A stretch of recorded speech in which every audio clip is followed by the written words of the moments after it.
I'm going to tell you now that this message is really heavy on my heart.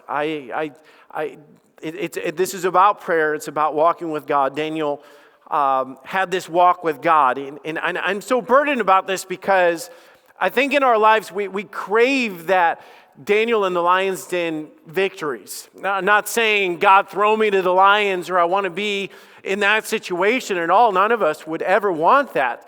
But the victory, there's a reason that we love to talk about these victories. We love to tell people the story of Shadrach, Meshach, and Abednego. And let me tell you what happened. Jesus was in the midst of them, and everybody goes, amen, praise God. And we get so excited about that. Daniel went in the lion's den, surrounded by the lions, and God was with him in the middle of that.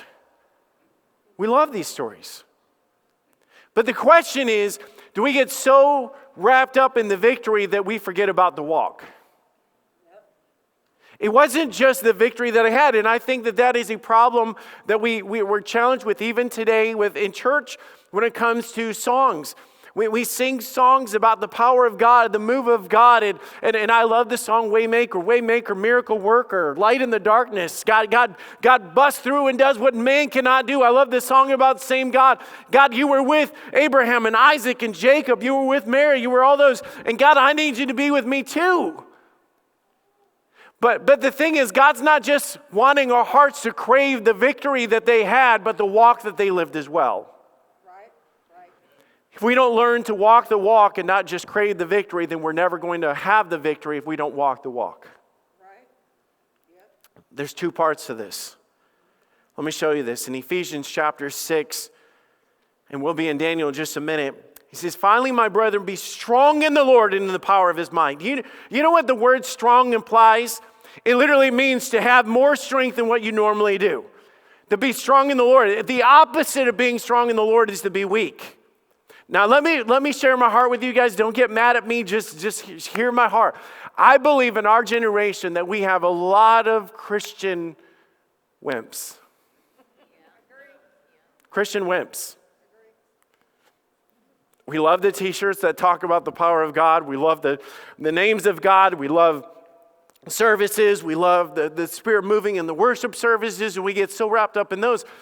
But I'm going to tell you now, when problems come and things happen, do we buckle and fall apart? We just literally melt. It's like, where is God? And I thought God loved me. And where is the God of those songs and all this? We just become spiritual sissies, spiritual wimps. We melt and we fall apart. We buckle and when something happens in our marriage, it's over. I'm telling you, it's over. It's like, well, what about the God of this song? Well, that's different. No, it's the same God. I thought it was the same God. He is the same. Be strong in the Lord in the power of his might. Literally, be ready to be able to face whatever comes your way. And it's not your strength, it's God's strength. Notice how it is in verse 11. Put on the full armor of God that you might be able to stand against the wiles of the devil. It literally, put on. It literally means what you're about to hear, you've got to do it. You've got to put it on. You've got to apply it. If you're cold outside and I said, you know what, this jacket would help you, and you go outside holding the jacket, you're like, I'm still freezing cold. Well, here's the thing. You got to put it on. And so many Christians today, it's like, God is good, and God is faithful, and God is this, and God is that. And God says, will you apply those things, please? You've got to apply those. You've got to put on the full armor of God, every aspect. Put on the full armor of God that you might be able to stand against the wiles of the devil. The opposite of standing is falling. When you fall apart, you get pushed down, and you fall apart because you're not putting on the things that God has given us to do. This kumbaya Christianity is not going to work. Right? This feel good, I've been there, heard the song, bought the t-shirt kind of Christianity. If you're going to war, it requires training. And you can't be weak or you'll fall apart.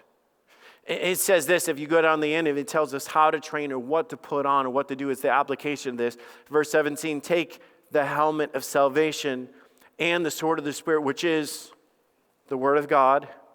Then verse 18, praying always with all prayer and supplication. Pray, walk with God. What does this mean? It's literally God's saying this walk with God or putting it on. He gives the application. He said it's more than just being aware of the presence of God. It goes so much deeper than that. It's a matter of that I'm going to pray always, and I'm going to walk with God in His Word. I'm going to let God speak to me, and I'm going to speak to Him. And it's this relationship that we have. And as a result to that, that's where the bravery comes from. Something changes in our life as a result of this. Keep reading, verse 19. For me, that utterance might be given unto me, that I might open my mouth boldly. That's not being a sissy. That's not being a wimp. He said, I'm gonna go before them. I'm gonna open my mouth. I'm gonna be ambassador of Christ. He says that in the next verse. He says in verse 20, for which I am an ambassador in bonds, that I might speak boldly as I ought to speak. To get what, and here's the thing, we want the second part of that verse. We want the end part of that. I want to speak boldly. I want to be a man of God. I want to be a leader. I want to make a difference. But then we skip verse 16, 17, 18. And it doesn't work that way. It does not work that way. Bravery is not a feeling. Bravery is not a decision. You know, it's like being healthy. It's like, man, doctor tells me, you're really out of shape. Well, I decided I'm going to be healthy. Okay, that's great. What are you doing? Well, I just decided I'm going to be. I'm determined. So what are you doing? Are you dieting, exercising? No, I'm not doing any of those things. Well, you can decide all day long. And I think that's what happens. We get in church and like, I'm going to walk, I'm going to be brave. I'm going to stand for God. I'm going to lead my family. I'm going to be different. Well, you can decide all you want. Until you put on the things of God, there won't be action to follow it.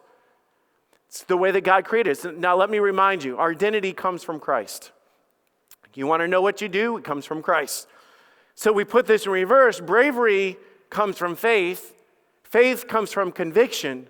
Conviction is what is in my heart. If I'm going to act out what I've decided in my heart. That's why Shadrach, Meshach, and Abednego, when they put the pressure on them, they said, I will not bow. I cannot bow. You know why? I know in my heart that I can't. Do you have some things in your heart that are settled in this way? Conviction comes from your walk with God. That's what we're talking about today. And your walk with God starts with your identity. You're not going to walk with somebody you don't know. You're not going to walk with somebody you think that you don't need. Daniel knew in his heart, I cannot face one moment of my life without God. But last week we looked at this identity. And if you want to know who you are, you've got to be close to the one that created you. And God tells me, I am who you say I am. I know who I am. I know what I do. And as a result of that, I can't get away from God. I can't just walk into this world because I know that He is my author, my creator. He is my strength. I'm going to go with Him in life. So you've got to start with your identity in Christ. But then that leads us to our walk with God. Starts with our identity in Christ and leads to this. Now, let me show you in Daniel chapter 1, verse 8. Now watch this. This is such a big part of this. But Daniel purposed in his heart that he would not defile himself of a portion of the king's meat, nor with the wine which he drank. Therefore he requested the prince of the eunuchs that he might not defile himself. The king's meat was meat offered to idols. Daniel just knew, I know what you guys are doing, but he said, I can't do that. This is such a big part. You guys know that I love you and I'm here just to preach truth. We struggle so much in our generation of wanting an outpouring of God, wanting a touch of God, wanting healing of God. I mean, we just prayed about Jason, and I'm praying over Logan, and you're praying over your situation. And I know that there's tons of us out there that are, there's something of God that I need. But let me tell you that God does not work in our terms. God doesn't work in our terms. Because here's what we do. We want to stand with God, and I want the power of God, and I want the Daniel in the lion's den moments. But then we run to the world. You know what David was saying in this passage, or Daniel was saying in this passage? He was saying to them, he said, listen, I know what the world is doing, but I'm here to tell you that I cannot do that. Because you can't have the power of a righteous God when you're living in an unrighteous lifestyle. And I know that's unpopular to say, because here's the thing that we want. I want one foot in the world, and I want the power of God, and I want one foot over here to do what my flesh wants to do, and the two do not mix. And instead, all we have is frustrated people. It's like, I don't understand why I never experienced victory. I don't understand why God's not working. And it's so frustrating to see what God's doing in everybody else's life and to read the story, but God's not doing it in my life. The Bible tells us very clearly, a double-minded man is unstable in all of his ways. Which literally means you can't run to the world and do the things that God says don't touch during the week and then us run back to church and wave our hands about the victory that we have in God. It's double-minded. I want both sides, and it doesn't work that way. Here's the thing. There are just some things that we need to decide in our hearts that I am not going to do. There are some things that everybody else is doing. And let me tell you, in that culture with Daniel and Shadrach, Meshach, and Abednego, they could have easily said that, well, everybody else is eating it, and that's just what everybody does. It's time that Christians stop adapting to the world around us. You say, I don't know what to say no to. Oh, you don't have to worry about it. God tells us. You don't have to figure it out. You know why? Because your identity with Christ leads us to a walk with God, and your walk with God leads us to conviction. Leave out any of those things, and it's not going to make sense. It's not going to add up. Joshua went before the people. He just simply said to them, choose you this day whom you will serve. Let me tell you, as we get into this message today, I need you to just put it out there.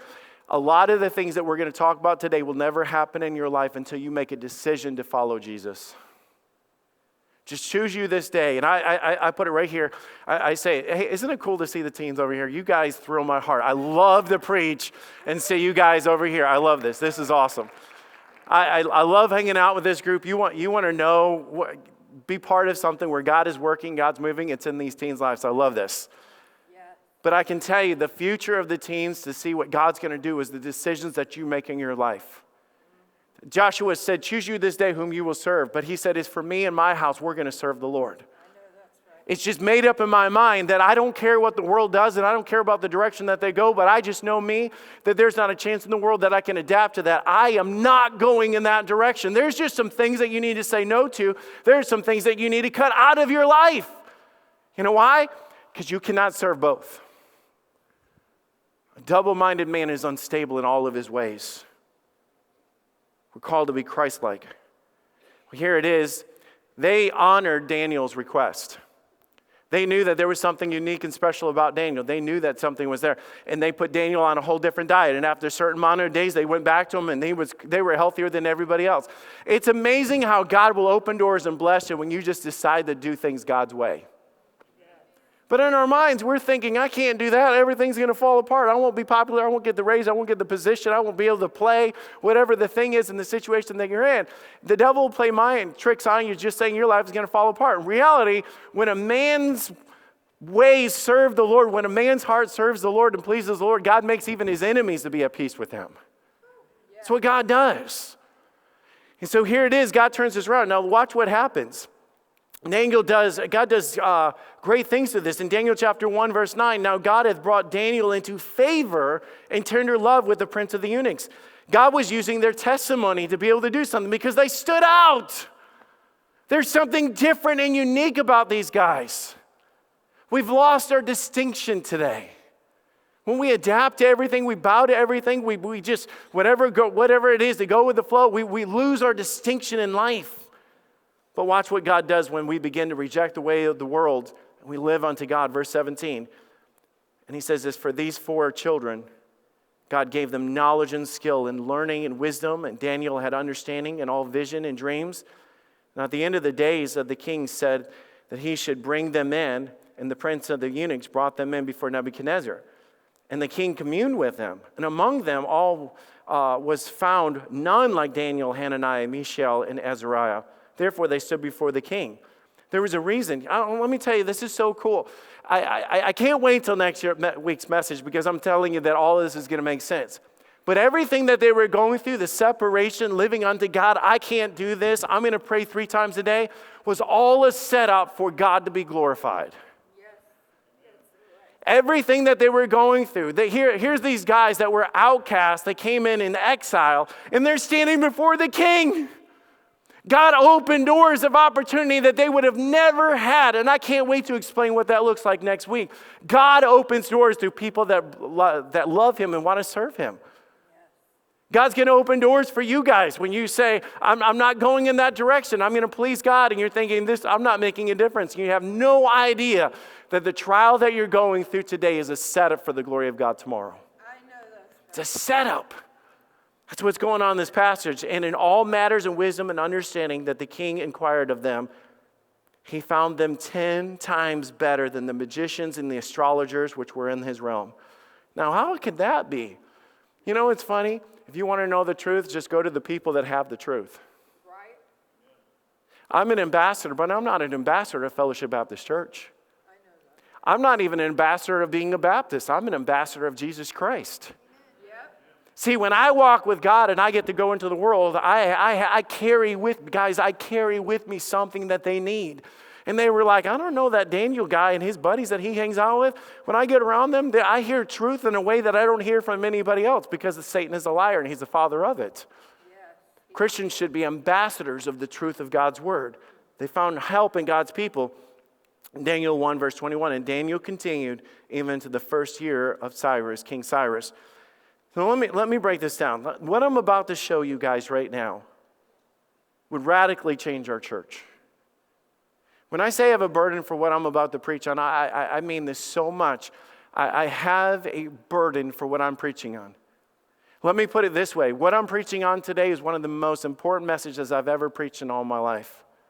Now, I'm not talking that we've got our salvation and who Jesus Christ is, but this is a foundational principle of our walk with God. This is a foundational principle to everything that we do. What I'm talking about will make or break you in your Christian life. It will determine whether you're going to be a good dad or a bad dad, a good mom or a bad dad. Good, you know what I mean.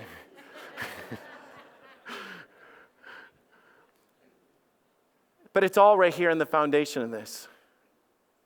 If you're going to win the war, you better be strong in your walk.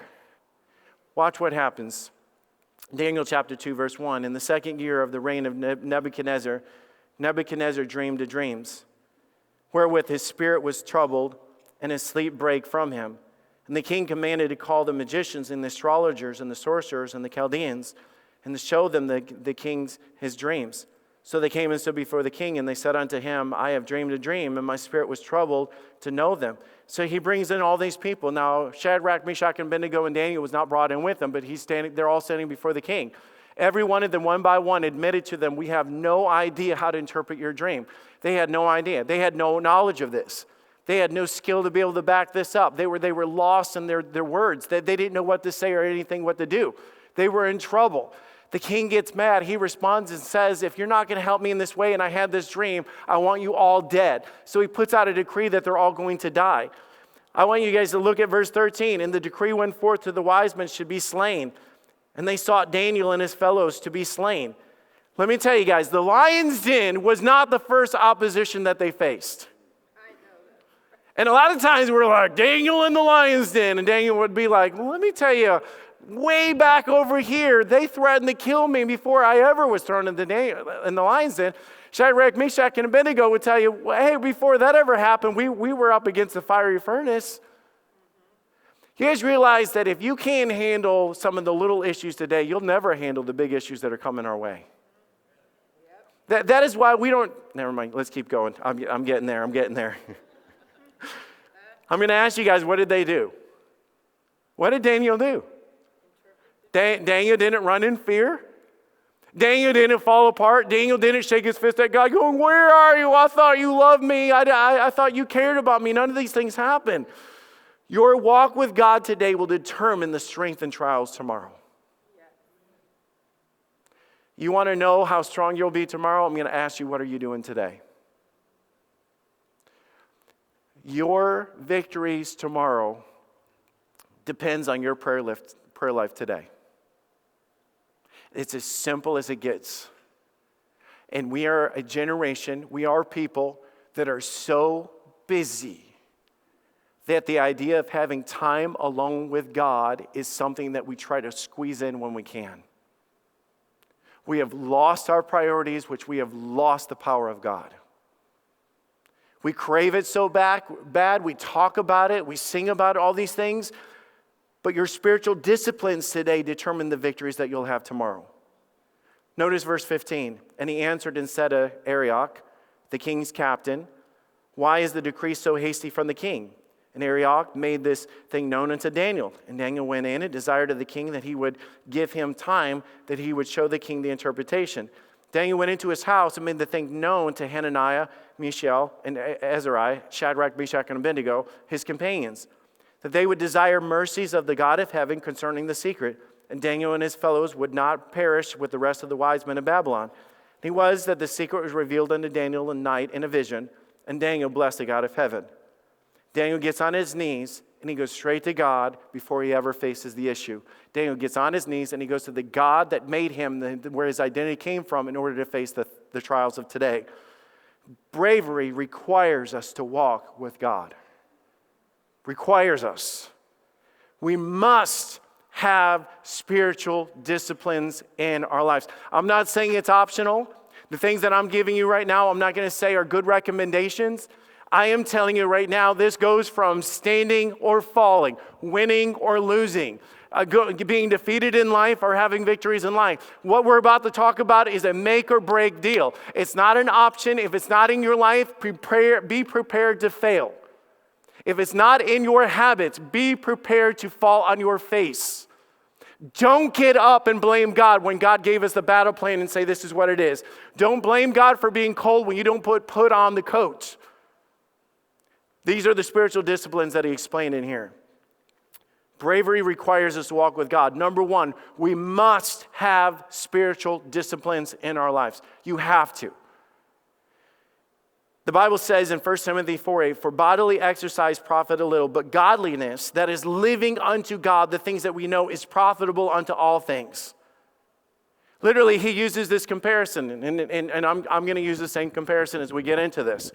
He talked about bodily exercise. So this is a good visual of this, okay? You guys ready? This is a visual of bodily exercise. I'm going to do this. Now, let me tell you, when it comes to bodily exercise, making this a habit in our lives, and I'm talking about anything that is bodily exercise or anything that is healthy for us. When the doctor says you need to drink more water, you're like, okay, I'll drink it. Until you have to drink it, and you'd rather have Mountain Dew, you'd rather have iced tea, you'd rather have iced coffee. You guys know what I'm talking about. Just because I have a knowledge of it doesn't mean I'm going to apply it, because my flesh resists every single time that I do it. Bible says, your doctor says you need to get out more. You need to walk. You need to get your blood pumping. I know that I need to do it. But then it's hot, and then it's cold, and then I just don't want to. And then, I'm waiting for my show to be over, and they have 1,000 excuses. I had a problem this past week. I'm going to confess my sins to you guys, okay? Here's what I did. I went to the doctor, and they told me that I had a cavity. I had a cavity. You know why that bothers me so much? Because I'm not somebody that had cavities. That meant that I could rub it in my kids' faces that they have problems with their teeth and I didn't. Okay, you can judge me for that, but I loved holding that over their head. I don't have any cavities. Now you do.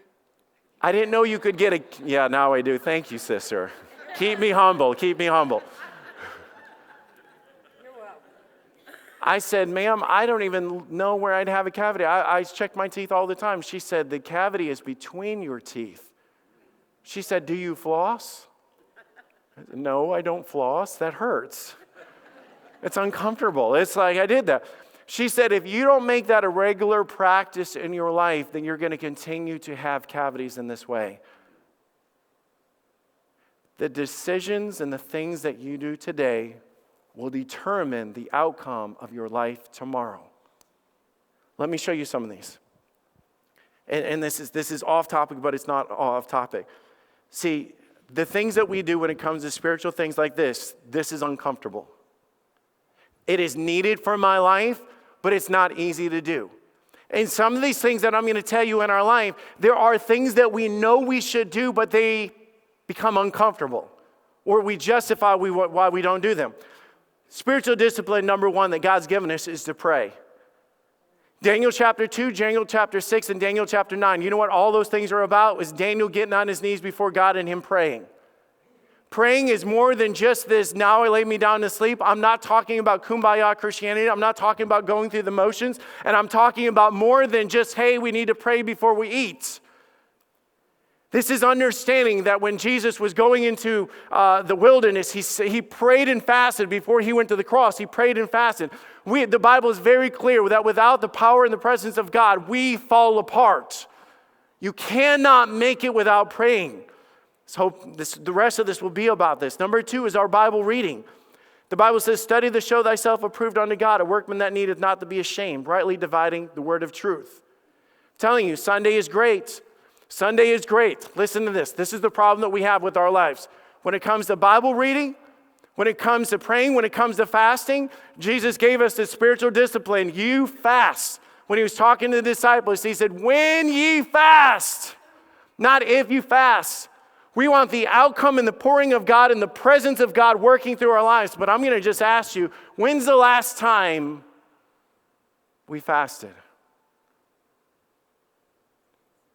When's the last time? Don't have to raise your hand by any means. When's the last time we got so caught up in prayer that we lost track of time?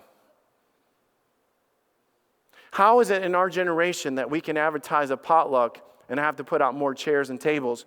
We can offer a prayer meeting and we can't even fill this circle. I'm not trying to beat anybody up. I'm just talking about how dare we get so pumped up about the songs that we sing in church about God be the mountain mover and miracle worker. And God says you can't even bowing your knees for 5 minutes. And you're telling me that you want the hand of God without seeking the face of God.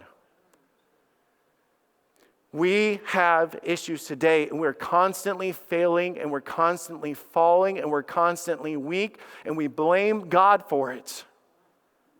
Church is another spiritual discipline. He said, forsake not the assembling of ourselves together. You know why? Because just like exercise, just like this, I need to exercise my faith. I need to put it in action. I need to physically do something to walk into a place to get fellowship. That's not saying that you can't learn by yourself. It's not saying that you can't learn from Facebook Live and all the other things that we have. But let me tell you what that digital aspect of it cannot do. It cannot bring you into fellowship with other people. Hey, buddy. Good morning. How are you? Try doing that online. You smack your TV, you'll just have to replace it. God has a reason for these things. So here's the problem. I can brag all day long about my gym membership. Like, I have a gym membership. Oh, yeah. It's like, man, my gym membership could change your life. Man, you could be fit with your gym membership. Man, you get there. Let me tell you about all the machines that they have at my gym membership. Man, they've got things that make you strong and change your life. And I've got the t-shirt and I've got the bag and I've got the gym. I've got all these things, whatever. But this is what we're doing in our Christian life today. We talk about the things of God so much and we don't experience it. We gather in church to get all hyped up about the lyrics. And don't get me wrong, I love to sing and praise God. But let me tell you, you need to fall in love with the God of the lyrics. You need to walk with the God that we're singing about. It's not just the words that I say, but it's the actions that I live. So we get so amped up about talking about our gym membership, and that's what we do. And the Bible is literally saying this is where it's at right here. It's literally living out the Word of God. I don't feel like it, but let me tell you, I'm going to get up early and I'm going to get on my knees before God. You say, why am I doing that? Because it's a spiritual discipline in my life that I know that the strength that it brings me today will help me face tomorrow. But here's what we do oftentimes in life.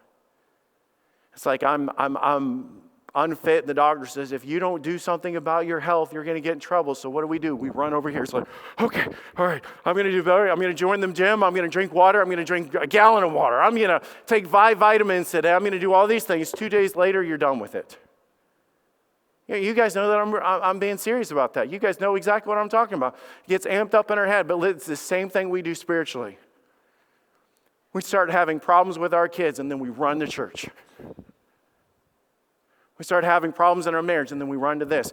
God has no desire to be a Band-Aid in your life. Wow, yes. God's not looking to be your crutch. And I'm not saying that He's not the healer, and that's not what I'm saying by this at all. I'm just saying that we have messed up our thinking and our mindset when it comes to God. Daniel had this habit in his life of regularly walking with God. You know why? Because this is where strength comes from. Do you guys get this? This is where strength comes from. Do you want to be strong tomorrow? You better be on your knees today. This is where strength comes from. It's not a matter of running over there when you get into a spot and you're asking God to fix you up or fix this and fix that.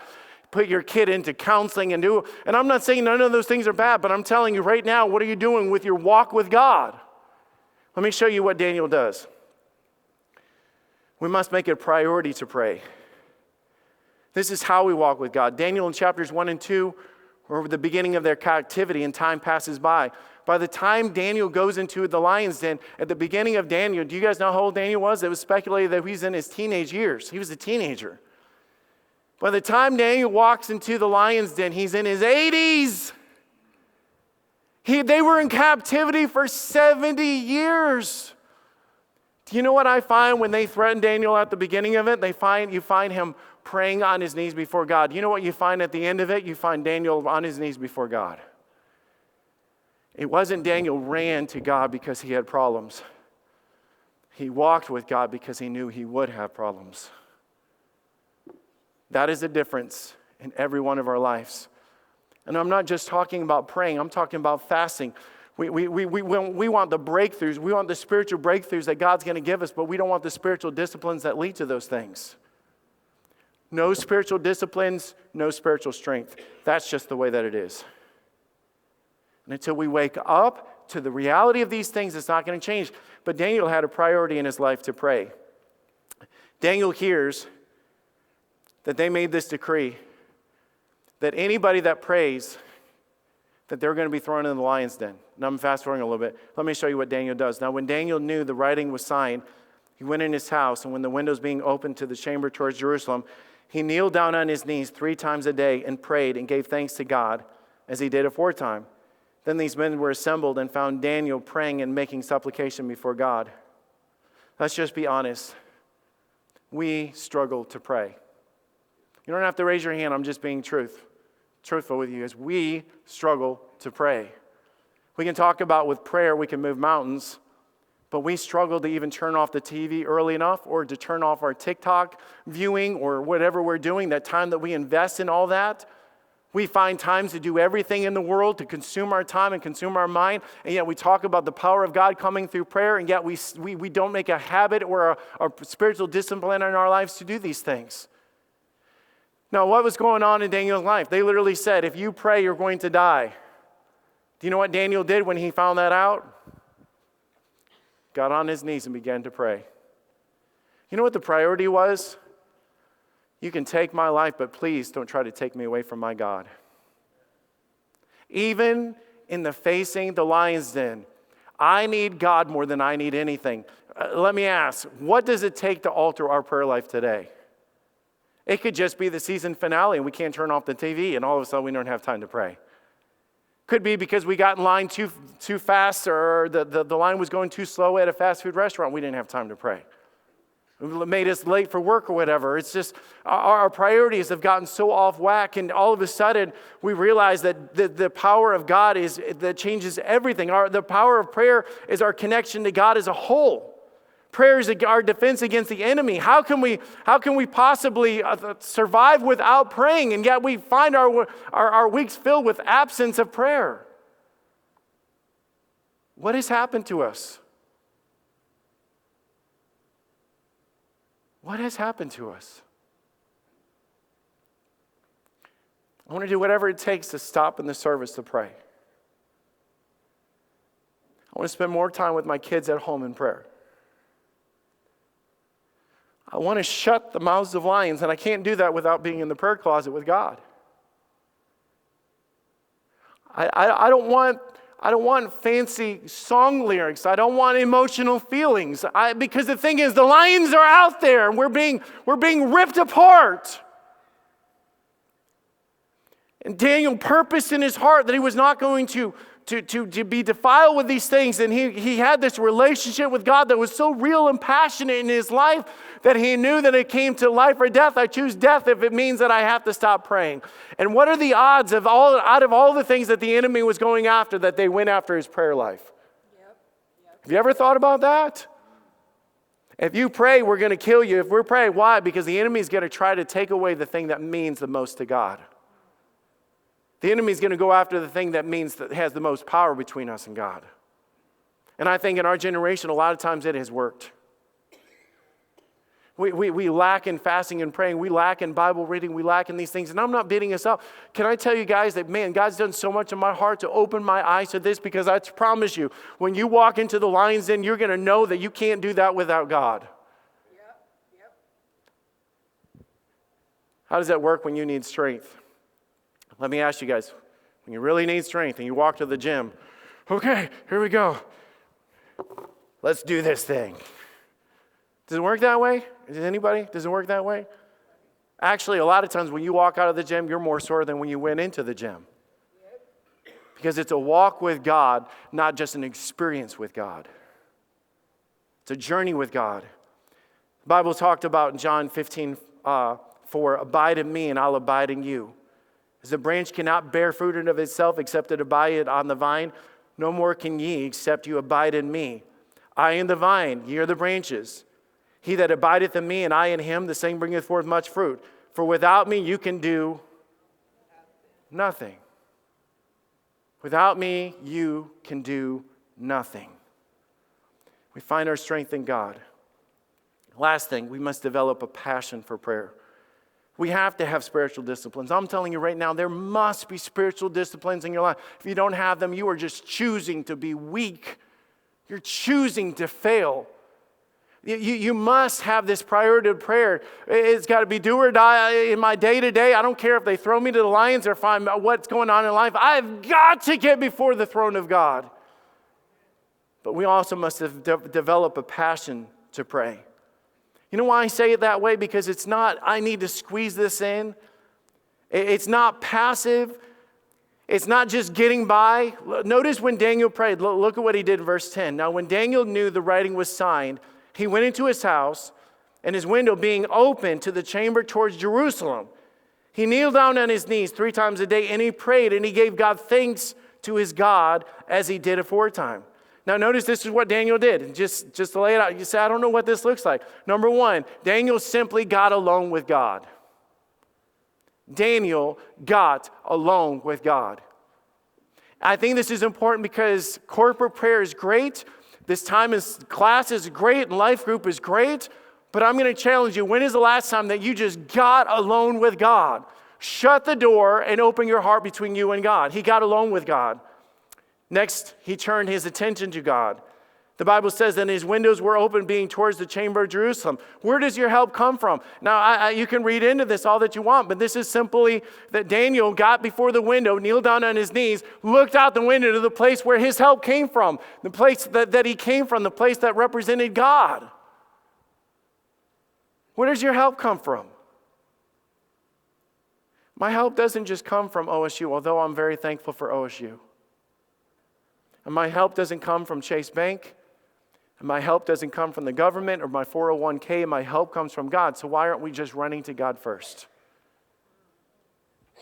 He turned his attention to God. He humbled himself before God. The Bible says that he kneeled upon his knees 3 times a day and he prayed. You know what this is? It's literally this action right here. You talking about being old school? This isn't old school. This is a sign of humility. We talk about a place of praying. We can have the audience filled with problems and the altar filled with nothing. Just being real. We talk about how much we need God, but you know what this is? When you get to that place and you bow your knees before God, you're literally saying, I'm so broken, God, I have nothing else. I am broken down. I humble myself before an almighty God. The action of, I don't have this figured out and I don't have the answers.